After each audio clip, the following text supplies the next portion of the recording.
Coucou,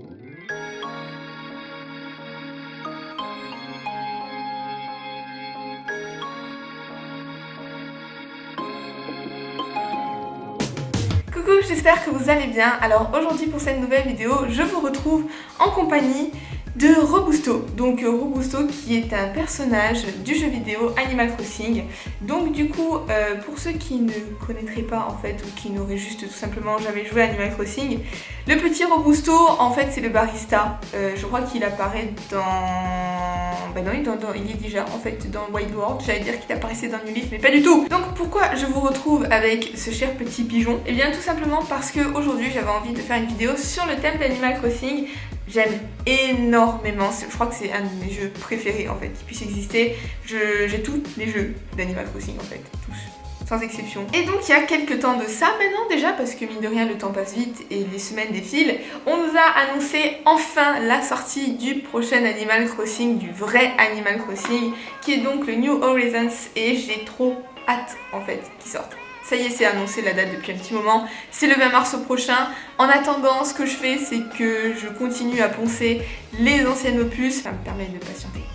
Donc du coup, j'avais vraiment envie de vous parler d'Animal Crossing sur cette chaîne, tout simplement parce que Animal Crossing, au-delà d'être un jeu vidéo que j'aime beaucoup, un genre de jeu vidéo que j'aime beaucoup, il m'a permis d'apprendre beaucoup de choses, parce que mine de rien, on en apprend beaucoup sur les différentes espèces d'insectes qui existent, ainsi que sur les poissons et les œuvres d'art. Donc pour ceux qui ne joueraient pas encore une fois Animal Crossing, il y a notamment en fait un musée dans lequel on collectionne et les insectes et les poissons et les fossiles et les œuvres d'art, bref, une collection de pas mal de petites choses mine de rien, et donc qui sont tirées d'éléments et d'êtres vivants qui sont présents en fait dans la vie réelle. Ce ne sont pas par exemple des poissons ou des insectes qui ont été inventés pour la saga, c'est pas comme les Pokémon par exemple, ce sont vraiment des êtres qu'on retrouve dans le monde réel, et c'est vrai que du coup ça donne mine de rien de la culture générale, et moi comme ça j'ai pu découvrir certaines œuvres d'art que je ne connaissais pas, ou du moins pas suffisamment. Et on a le personnage de Runar, qui est le personnage, le petit renard qui nous vend les œuvres d'art, qui est tendance à être un petit peu un arnaqueur sur les bords, et qui nous propose, je crois, si mes souvenirs sont bons, 3 œuvres d'art différentes. Je crois que c'est 3 œuvres d'art, et du coup il faut choisir la bonne entre ces 3, puisqu'il y en a 2 qui sont fausses et une qui est réelle. Donc du coup ça nous oblige, quand on ne connaît pas bien l'œuvre, à se renseigner sur internet, et c'est comme ça qu'on apprend qui est l'artiste qui l'a créé, à quelle époque, et surtout à quoi ressemble cette œuvre en détail. Donc c'est vrai que ça m'a appris quelques petits trucs mine de rien Animal Crossing. Et du coup aujourd'hui, enfin pas aujourd'hui réellement, il y a une semaine de ça, mais aujourd'hui j'en fais la vidéo, je me suis dit que je pouvais encore une fois utiliser Animal Crossing pour apprendre de nouvelles choses. Donc du coup je pense que vous l'avez compris, n'est-ce pas? Je suis en train d'apprendre le japonais, puisque c'est le sujet principal de cette chaîne. Je suis en plein apprentissage de la langue japonaise, et du coup j'avais envie en fait de voir si je pouvais apprendre du vocabulaire en japonais grâce à Animal Crossing. Donc c'est ce que j'ai fait, et effectivement j'ai trouvé des mots, des termes qui sont simples du coup à retenir, du fait qu'il y ait des références en japonais qui me permettent donc d'avoir un peu plus de vocabulaire, pour le coup qui est très varié.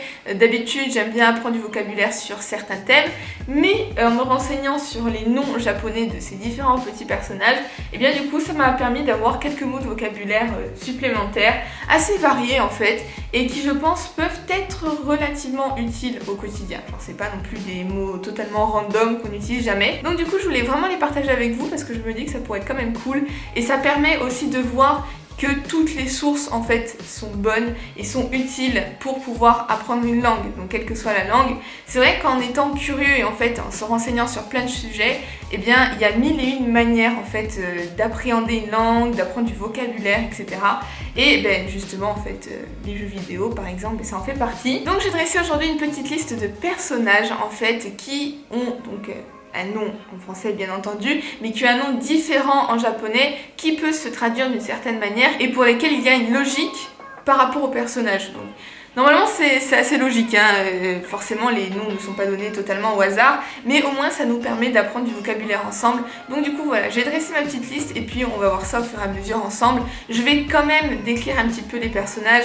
Je présume que beaucoup de gens les connaissent, qui n'ont pas besoin effectivement de cette description, mais pour ceux qui ne connaîtraient pas la saga Animal Crossing ou du moins qui n'y ont jamais joué, il faut au moins décrire un minimum les personnages pour qu'ils puissent comprendre le rapport et qu'ils puissent se souvenir du vocabulaire surtout. Alors du coup, de toutes mes peluches aujourd'hui, j'ai pris celle-ci qui est donc Robusto. C'est pas pour rien parce que lui nous donne un mot de vocabulaire pour commencer. Donc notre ami Robusto, donc comme je disais, qui est un pigeon, je présume, je crois bien. En tout cas, c'est un oiseau, ça c'est sûr, qui du coup est un barista, donc qui est maître dans l'art de la création et de la confection de café. Il est populaire pour ses différents cafés qui sont apparemment excellents. Et du coup, eh bien, j'ai été me renseigner sur son nom japonais. Nous voilà avec notre petit Robusto. Et du coup, son nom en japonais, c'est Masuta. Donc Masuta qui veut dire maître. Et du coup, eh bien, pour lui, c'est pas compliqué de retenir ce que signifie Masuta, puisque eh bien, Robusto, c'est un maître dans l'art de la création, de la confection de café.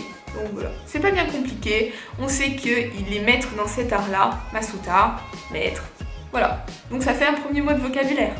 Toujours dans les principaux, nous avons Serge, donc qui est un lama, et ce personnage-là, c'est bricolé en fait. Donc c'est un couple de lamas, il y a Serge et Risette, et son rôle, lui, dans le magasin en fait qu'ils ont, c'est le fait de pouvoir créer des objets. Voilà, il bricole, il transforme. Par exemple, avec des coquillages, il est capable de transformer le gros coquillage en boîte à musique, par exemple. Voilà, c'est une des capacités qu'il a. Donc son truc, c'est le bricolage, tout simplement. Et du coup, bien, son nom japonais, c'est Kaizo.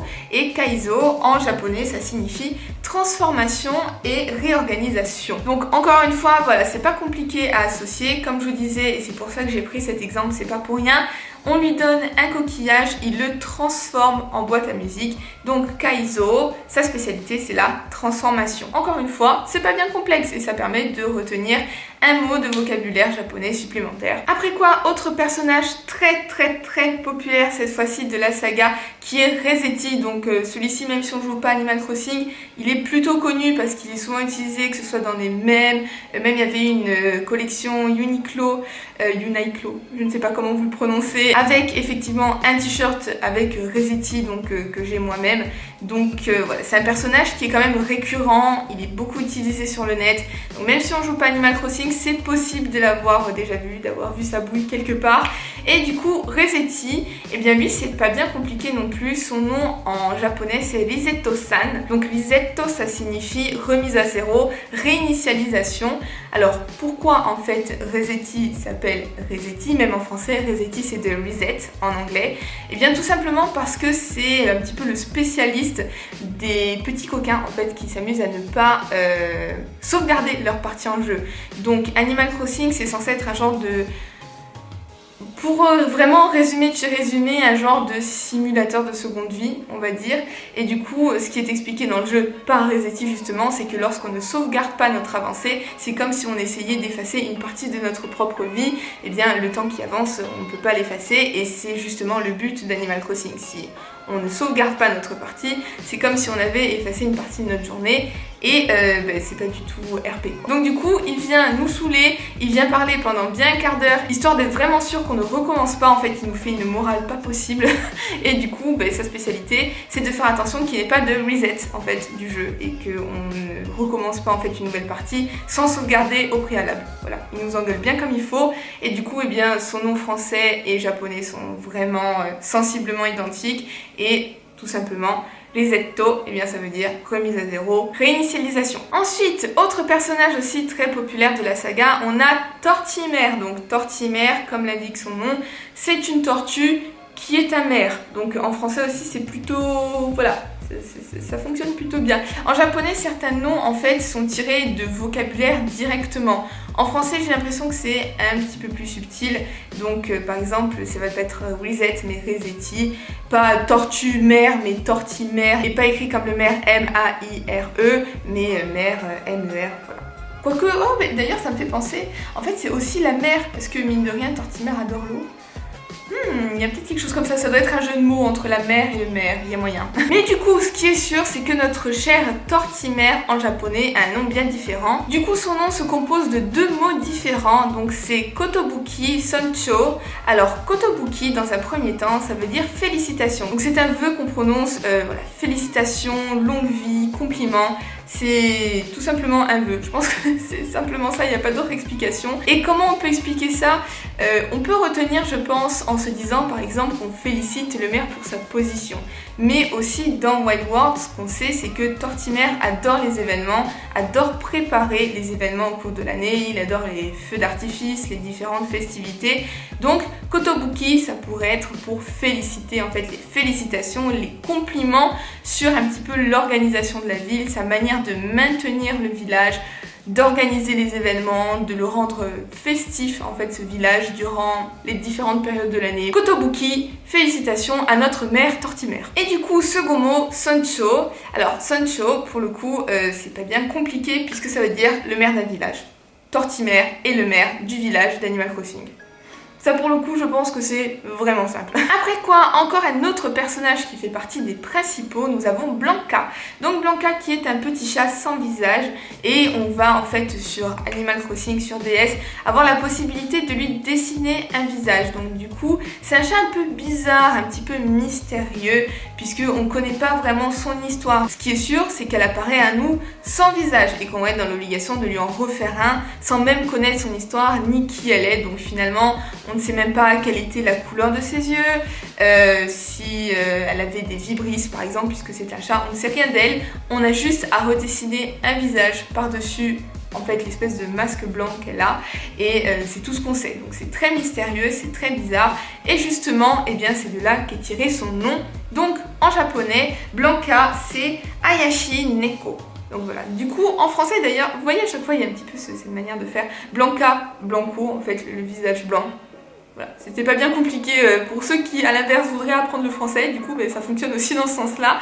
Mais dans notre sens à nous, du coup on a 2 mots, Ayashi Neko. Alors Neko bien entendu c'est quand même très connu, c'est un peu comme kawaii, c'est le genre de mot qui est plutôt populaire quand on s'intéresse un tant soit peu à la culture japonaise. Donc Neko, sans surprise, ça veut dire chat. Voilà, je pense que je n'apprends rien à personne. Mais du coup, Ayashi, à l'inverse, qui est un mot qu'on peut-être que vous ne connaissez pas encore, en tout cas que moi je ne connaissais pas encore, ça veut dire mystérieux. Voilà, donc d'où la petite histoire sur Blanca, qui est un chat très mystérieux dont on ne connaît pas l'histoire. Ayashi Neko, un chat mystérieux. Dernier personnage que j'ai pris en exemple pour apprendre du vocabulaire qui fait partie des personnages principaux, c'est Lionel. Donc Lionel, c'est une loutre qui faisait partie de l'association des joyeux décorateurs. Son délire à lui, c'était de nous obliger en fait à signer des petits contrats d'assurance auprès de lui. En fait, même des, je sais plus si c'était vraiment des assurances, mais en tout cas, il nous tenait la patte jusqu'à ce qu'on signe ces contrats. Donc vraiment, c'est le genre de forceur comme ça, presque étouffant, qui vraiment fait tout pour qu'on participe en fait à l'activité de son entreprise. Mais c'est une manière limite, je pense, illégale de fonctionner auprès des clients potentiels. Et du coup, ce qui est très rigolo avec Lionel, c'est qu'il a tendance un petit peu à contourner en fait la vérité, un petit peu s'éloigner de la réalité et essayer de nous rassurer. Donc si on lui pose des questions à savoir ce que c'est que son activité, il va avoir tendance à un petit peu arrondir les angles et à rendre ça totalement légal et de confiance. C'est très certainement légal ce qu'il fait, mais il essaye d'arrondir les angles de manière à nous donner conscience et il contourne un petit peu cette réalité, cette vérité franche en fait que l'on désirait de sa part en fait. Et du coup c'est rigolo puisque son nom c'est Honma-san, donc du coup Honma qui veut dire vérité, réalité. Donc du coup le gars s'appelle vérité, réalité, mais c'est pas du tout son délire que d'être franc avec les gens et de dire la vérité. Donc du coup avec lui c'est un petit peu l'opposé en fait de ce qu'il est et c'est assez rigolo parce que du coup il est absolument pas sincère et pourtant du coup il porte ce nom. Donc ce qu'il faut retenir de Lionel, Honma-san, c'est qu'il ne porte pas bien son nom. Son délire c'est pas du tout dire la vérité, c'est de essayer de prendre des chemins détournés pour réussir à nous convaincre et du coup eh bien voilà, vérité, Honma, c'est pas du tout son délire. Maintenant pour terminer je vais vous parler de 3 villageois en fait qui portent des petits noms comme ça avec du vocabulaire qui est assez sympathique. Donc pour commencer un de mes villageois préférés, coup de cœur, que j'ai toujours adoré depuis toujours, c'est Mirza. Donc Mirza, c'est un petit chien qui est un peu couleur caramel, beige caramel, et c'est pas pour rien, puisque son nom en japonais c'est Caramelo, donc Caramelo qui veut dire caramel en français. C'est assez proche, hein, les deux mots français et japonais, c'est plutôt simple à s'en souvenir. Ensuite, autre personnage, on a Charlène. Donc Charlène qui est un mouton, et en fait on va dire la laine des moutons dans Animal Crossing, ça fait des genres de petites vagues comme ça, comme des petits volants en fait. Vous savez, l'espèce de petit effet sur les vêtements, sur les sacs, ça a été très tendance à un moment donné de faire tout le bas des t-shirts ou des robes avec cet effet un petit peu nuage comme ça.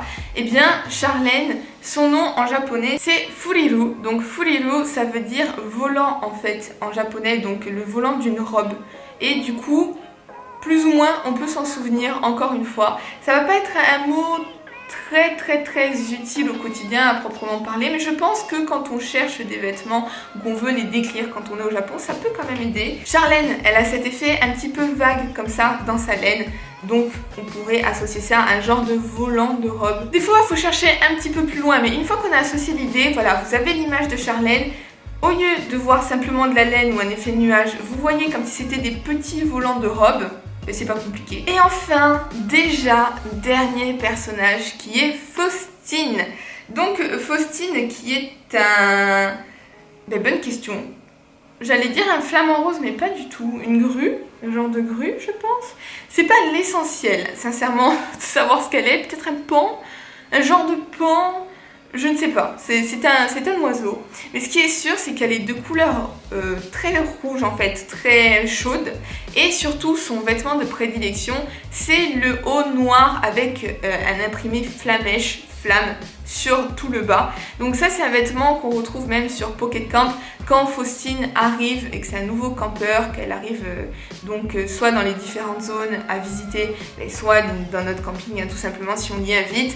Et bien son t-shirt en fait qu'elle porte de base, c'est un haut avec des flamèches.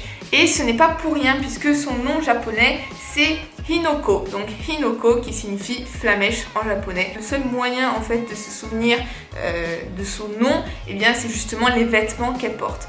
Hinoko, elle porte un t-shirt avec des flamèches. Donc Hinoko égale flamèche. Du coup, il existe très certainement encore d'autres personnages d'Animal Crossing qui ont des noms comme ça. D'ailleurs, il y a certainement même d'autres qui ne sont pas des mots de vocabulaire directement, qui sont des genres de moyens un petit peu détournés, mais qui viennent d'un vocabulaire existant. Voilà, je pense notamment à tortimère en français. Tortimère, c'est tortue et mer, mais c'est pas tortue-mer. C'est un moyen un petit peu détourné d'utiliser les deux vocabulaires. Il doit certainement y en avoir en japonais aussi, mais aujourd'hui, je voulais vraiment prendre des mots de vocabulaire pur pour être sûr justement que on se retrouve pas avec des mots mal écrits, mal prononcés, voilà, et qu'on fasse pas d'erreur.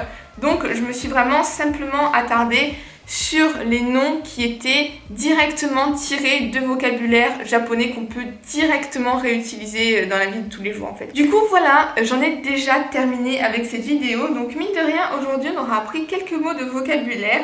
Du coup j'en compte 3, 4, 5, 6, 7... 8, 9, donc on aura appris même 10 mots, on aura appris 10 mots aujourd'hui de vocabulaire. Je trouve ça vraiment cool parce que du coup ça donne des moyens d'apprendre de nouveaux mots un petit peu différents et ça permet de ne pas être rébarbatif dans sa manière d'apprendre le japonais. D'ailleurs je compte vous faire une vidéo là-dessus sur la manière de ne pas se démotiver dans l'apprentissage parce que ça peut être rébarbatif en fait de toujours réviser de la même manière constamment avec les mêmes documents ou la même manière de fonctionner. Donc du coup j'avais vraiment envie de vous faire une vidéo là-dessus sur comment être sûr de pouvoir rester motivé dans l'apprentissage et de pas à un moment donné décliner, réviser moins ou juste tout simplement complètement s'arrêter. Mais ça ce sera le sujet d'une autre vidéo qu'on verra plus tard. Du coup pour celle-ci, eh bien c'est terminé, on en a fini. J'espère sincèrement que ça vous aura plu. Moi j'avais vraiment envie de vous la faire parce que ça me permettait dans un premier temps de vous parler d'un sujet que j'adore qui est Animal Crossing.